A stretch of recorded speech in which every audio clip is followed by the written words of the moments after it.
Never give up, never stop. 여러분 안녕하세요. NGNSTV의 박성훈입니다. 집중이 잘 안 돼요. 어떻게 해야 되나요? 집중력을 높이는 방법을 좀 알려주세요. 이런 질문을 자주 받습니다. 그리고 이 영상을 보는 분이라면 같은 고민을 하고 계실 텐데요. 그래서 이 주제를 가지고 영상을 찍어보기로 했습니다. 집중력을 높이는 방법입니다. 원래는 저만의 비밀 노하우였는데 오늘 여러분께 특별히 공개를 하도록 하겠습니다. 저는 이 방법을 가지고 4개월 만에 영어랑 일본어를 공부를 해서 외국어 특기자로 대학 1학기 수시를 붙었거든요. 그러니까 아주 검증되고 확실한 방법입니다. 일단 집중력은요, 정신력의 문제가 아닙니다. 되게 집중을 잘 못하면 정신력이 약하다든가 좀 문제가 있다 이런 식으로 보는 경향이 있는데요. 사실 꼭 그런 건 아닙니다. 몇 가지 요령만 알아도 집중력을 훨씬 높일 수가 있어요. 저는 개인적으로 공부를 하든 일을 하든 이 방법을 아주 적극적으로 활용하고 있습니다. 특히 수험생이라면 이 방법이 훨씬 더 많이 필요하겠죠. 일단 우선적으로 해야 되는 일이 뭐냐면요, 자신이 할 일에 목표와 분량을 구체적으로 정해두는 겁니다. 공부를 예로 한번 들어보겠습니다. 아무런 학습 계획도 없이 책상에 앉는 건요, 일단 공부에 집중할 생각이 없다고 봐도 무방합니다. 이 책상에 앉기 전에 이미 자신이 할 일이 뭔지, 책상에 앉은 다음에 바로 할 일이 뭔지를 정해놔야 되거든요.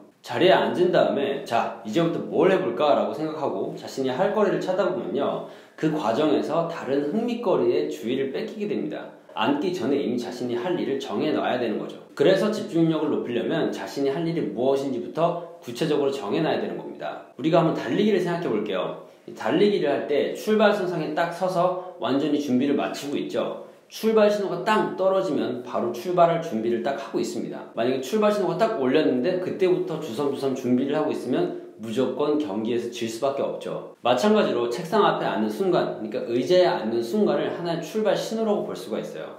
출발하기 전에 이미 자신이 무엇을 해야 될지 그 목표를 확실히 정해두면은 앉자마자 바로 일을 스타트할 수 있기 때문에 훨씬 더 집중력을 높일 수가 있습니다. 더불어서 분량까지 확실히 정해두면 굉장히 도움이 많이 되는데, 왜냐면은 이 잡생각이 들어올 틈이 없기 때문에 그래요. 자신이 목표를 딱 세울 때 여기서부터 여기까지 내가 딱 해야겠다 그런 생각을 하게 되면 이 미션, 끝내야 되는 미션이 생기기 때문에 잡생각에 들어올 틈이 없습니다. 그래서 이 구체적인 목표와 분량을 강조하는 거죠. 그리고 이렇게 자신이 할 일의 목표와 분량을 정해뒀으면요, 그 다음에는 시작 시간과 끝 시간을 잘 정해둬야 됩니다. 다시 달리기를 예로 들어보면요, 우리가 마라톤을 하든 어떤 달리기를 하든 시작 지점과 끝 지점이 있죠. 이 42.195km를 달리는 게 아무리 힘들어도 끝나는 지점이 있기 때문에 그 지점을 생각하면서 그 끝나는 순간을 생각하면서 버티고 또 뛸 수가 있는 겁니다. 공부나 일도 마찬가지예요. 시작 시간이 있으면 끝나는 시간까지 정해둬야 이 집중력을 올리는 게 훨씬 수월해집니다. 왜냐면은 하다가 잠시 다른 생각이 들어도 아니야, 이때까지만 하고 그 다음에 다른 거 하자라고 이렇게 자신을 설득할 수가 있기 때문입니다. 근데 대신 시간을 정할 때는요, 무리해서 1시간, 2시간, 3시간 이렇게 잡는 게 아니라 자신의 역량껏, 자신이 할 수 있는 만큼만 정해줘야 됩니다. 어떤 사람은 단거리에 강하고요, 어떤 사람은 장거리에 또 강한 사람이 있습니다. 이게 얼마나 오래 앉아있느냐, 1시간을 앉아있느냐, 10시간을 앉아있느냐, 그게 시간이 중요한 게 아닙니다. 그 시간을 얼마나 알차게 초집중해서 컴팩트하게 보냈느냐, 그게 핵심이거든요. 그러니까 시작 시간과 끝 시간을 정해두시고요, 그 시간의 길이는 자신이 잘 집중할 수 있는, 효율적으로 시간을 보낼 수 있는 그 길이만큼 설정을 하시면 되겠습니다.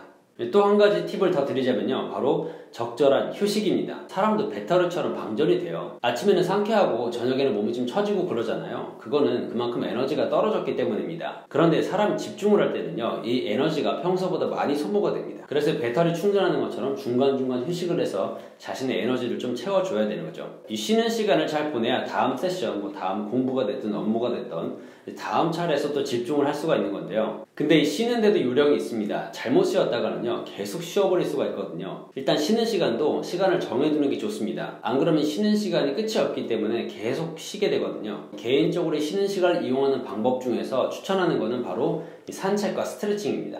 일단 계속 한 자세로 앉아있다 보면 몸이 굳습니다. 몸이 굳고 굉장히 뻐근하죠. 그래서 이렇게 스트레칭을 쫙 해주면서 몸을 쫙 펴줘야 그런 뻐근함도 풀리고 또 혈액순환이 잘 되기 때문에 산소가 공급이 돼서 몸에 어떤 리프레시가 좀 됩니다. 그리고 산책을 하면요, 계속 모니터나 책을 보고 있다가 이제 바깥 풍경을 보기 때문에 일단은 분위기 전환이 되고요, 다음으로는 눈의 피로도를 좀 줄여줄 수가 있습니다. 그래서 산책도요, 굉장히 추천하는 휴식 방법입니다. 참고로 이 뇌는요, 포도당이 없으면 살 수가 없습니다. 뇌는 포도당을 에너지원으로 쓰기 때문에 적절한 당분을 섭취해주는 게 집중력 향상에 굉장히 도움이 많이 됩니다. 그래서 쉬는 동안에 뭐 사탕 한 알이라든가 초콜릿 한두 알 정도를 먹어주면은 이 뇌에 당분이 공급이 되기 때문에 집중력 유지에 훨씬 도움이 됩니다. 정말 피곤하다면 낮잠을 자도 좋은데요. 만약 낮잠을 잔다면 시간은 오후 3시 이전이 좋습니다. 그리고 잘 때는 쪽잠으로 자는 게 좋고요. 왜냐면은 이 3시 이후에 자면 또 밤에 잠이 안 올 가능성이 있거든요. 그리고 바닥에 눕거나 너무 편하게 자버리면은 계속 자버릴 수가 있기 때문에 엎드려서 자거나 좀 앉은 채로